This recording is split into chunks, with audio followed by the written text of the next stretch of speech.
ఇక్కడ ఈ పందుల బిజినెస్ స్టార్ట్ చేయాలనుకున్న వాళ్ళ యొక్క మొట్టమొదటి డౌట్ ఏంటంటే పందులకు రేట్లు ఏ విధంగా ఉంటాయని చెప్పేసి.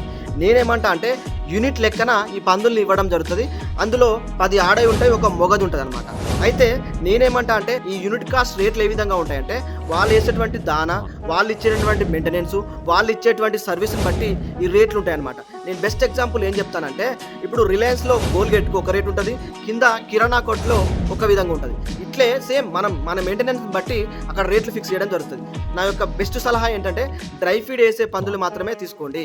ఇక రేట్ల విషయానికి వస్తే ఒక్కో దగ్గర ఒక్కో విధంగా ఉంటుంది. 3 లక్షల నుంచి 4 లక్షల మధ్యలో ఈ రేట్లు ఉండడం జరుగుతుంది.